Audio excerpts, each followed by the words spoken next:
Bem, nós estamos agora aqui no terceiro vídeo da lição de número 12 do terceiro trimestre de 2016 da revista de Escola Bíblica Dominical da editora Betel. Essa lição que vai ser ministrada agora no dia 18 de setembro em todas as igrejas que usam a revista da editora Betel, tá? Que fala a respeito da missão dos 12 discípulos, tá ok? Tópico 3, mas antes de nós darmos início, eu quero falar para você entrar no site da editora Betel, www.editorabetel.com.br, para que você possa adquirir o livro Jesus, o Maior Personagem da História, que é o livro onde foi baseado o comentário dessa revista. E também você pode ligar para 0 Operadora 21 3575 85.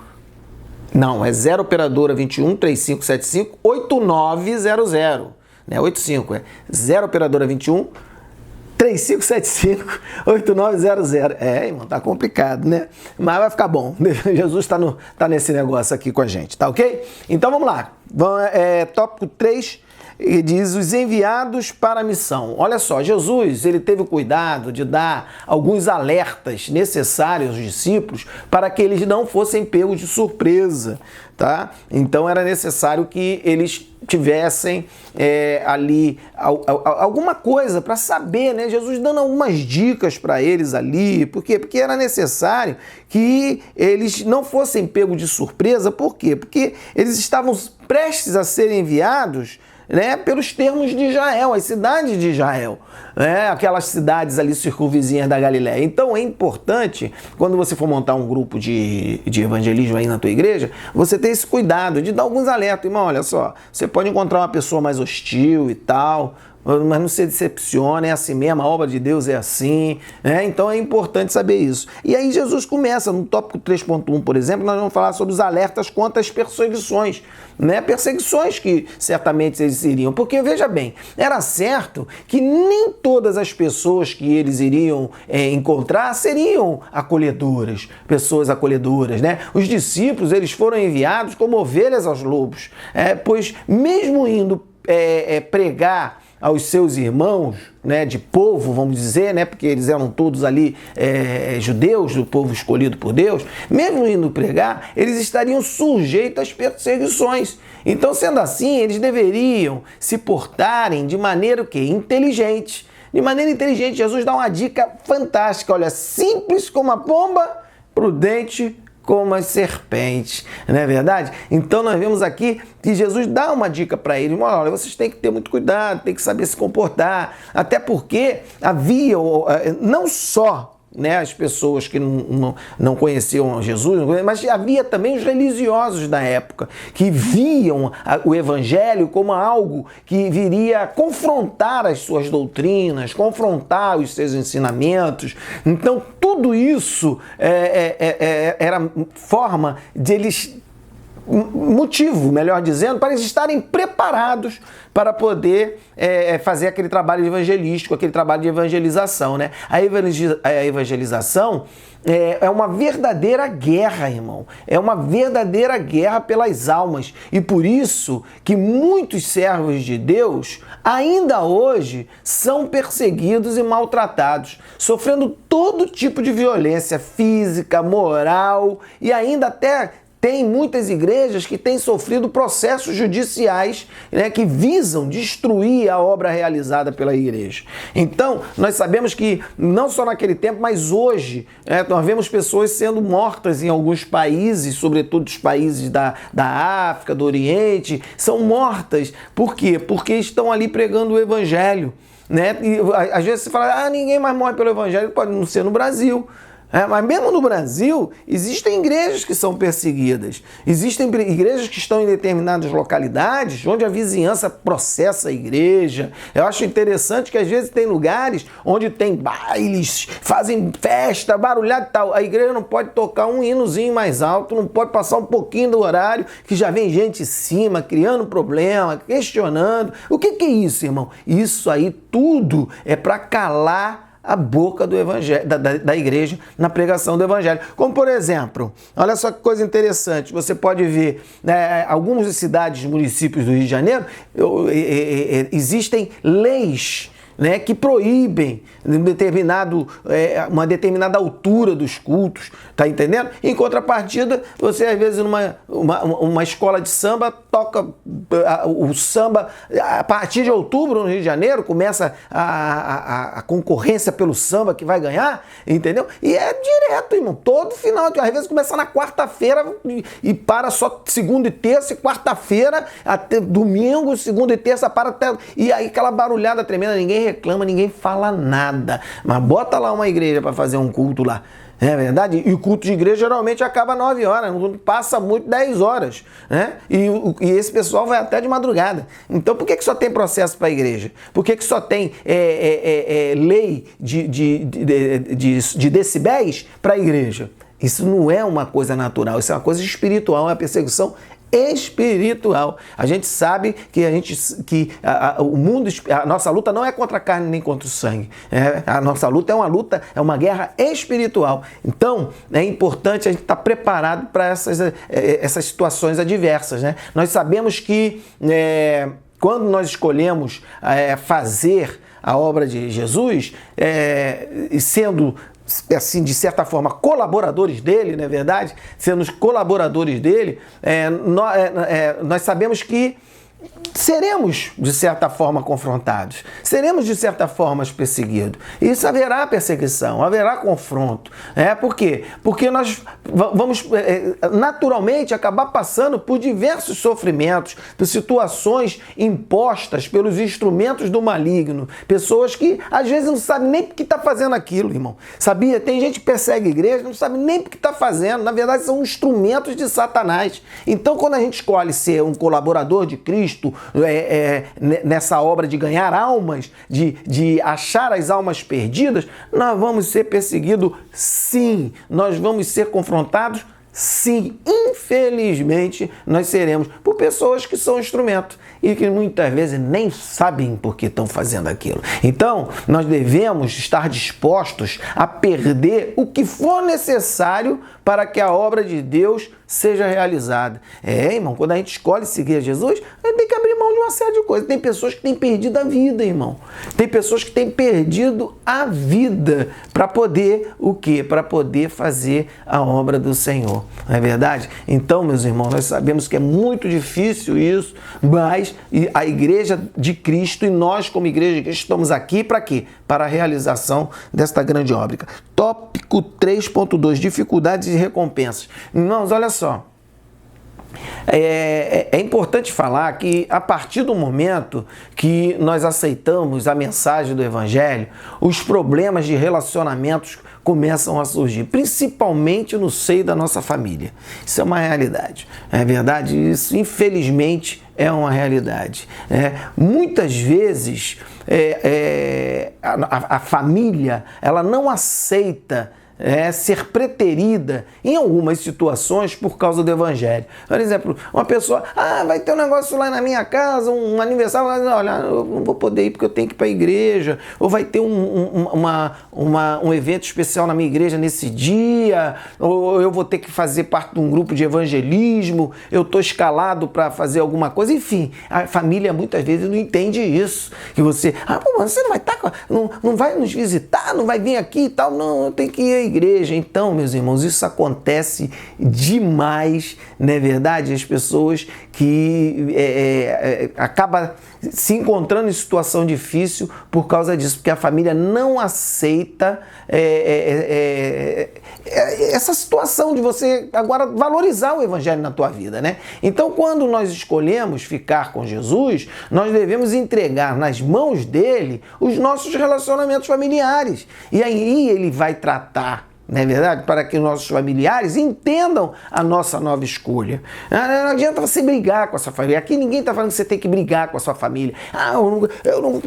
Irmão, larga a tua família e vai fazer a obra. Não é isso que eu estou dizendo. O que eu estou dizendo para você é o seguinte: entrega na mão de Deus os seus relacionamentos familiares. Senhor, olha só, o Senhor está vendo, eu quero fazer a obra, eu quero me dedicar à pregação do Evangelho, mas eu estou tendo problemas de relacionamento familiar. E aí o próprio Deus vai operar, Jesus vai fazer a obra e a própria família vai entender que agora você tem uma nova escolha, não é verdade? Que agora você está trilhando um novo caminho, que é melhor para você, né? O fato é que nós devemos colocar Deus acima de tudo em nossas vidas. Isso que é importante você saber, né? E a recompensa divina, ela virá até nós, nos trazendo vida em abundância e ainda mais a vida eterna com Deus. Então, olha que coisa maravilhosa. Então, quando você... E Jesus fala, né, da inimizade entre pai e filho, sogra e nora, filho e mãe, enfim, Jesus fala sobre isso. Que, infelizmente, isso acontece, porque você vai abrir mão daquele relacionamento familiar para firmar um relacionamento com Deus, né? Então nós vemos que os conflitos familiares por causa de Cristo são mais comuns hoje em dia do que nós pensamos. A gente pensa, a gente não tá, isso não acontece mais não. Pô, é mais comum do que a gente imagina. Existem muitos conflitos, muitos pais que confrontam os seus filhos, fazendo eles escolherem a família ou Jesus, com prejuízo da convivência familiar. Olha, se você quer ficar com esse Jesus, não precisa vir mais aqui na minha casa, não. Se você escolheu esse Jesus aí, ó, eu não quero mais saber de você aqui, não. Pode ficar lá com os teus irmãos crentes lá, com os teus crentes lá e tal. É esse o jeito que se fala mesmo. Eu tô falando assim, porque você sabe que é desse jeito. Vai ficar lá com os teus crentes lá, ó. Não precisa vir mais aqui, não. Você não escolheu ficar lá? Aí acaba a pessoa, o filho, tendo que escolher. Então tá, eu vou perder a minha convivência familiar, mas eu não vou largar Jesus. Olha que coisa tremenda, né? Então, meus irmãos, é importante nós aproveitarmos esse momento aqui da IBD, você que está lá na tua igreja, na hora que você estiver na escola, aproveita esse momento, levanta um clamor, né? Fazer um clamor no meio da turma ali, claro, sem atrapalhar as outras classes, né? Você precisa fazer, porque é um clamor que você precisa orar alto, né? Você pode fazer um clamor ali, um grupo pede um aluno ali, irmão, ora aí, vamos orar para que Deus possa entrar com providência nessas famílias, né? Para que não haja mais esse tipo de coisa, esse tipo de problema, para que o nome de Deus seja glorificado, né? E muitos destes que hoje estão sofrendo com essa separação que as famílias impõem, porque ele escolheu ser um servo de Deus, eles possam ser vitoriosos e Deus possa quebrar esses corações duros, né? Quebrantar esses corações endurecidos pelo inimigo e através do poder da palavra de Deus. Então faça isso, né? Convide os seus irmãos aí nesse momento, né, da lição e faça esse clamor, tá ok? Então vamos lá, ó, tópico 3.3. Nós já estamos encerrando, olha que coisa linda, que bom, né?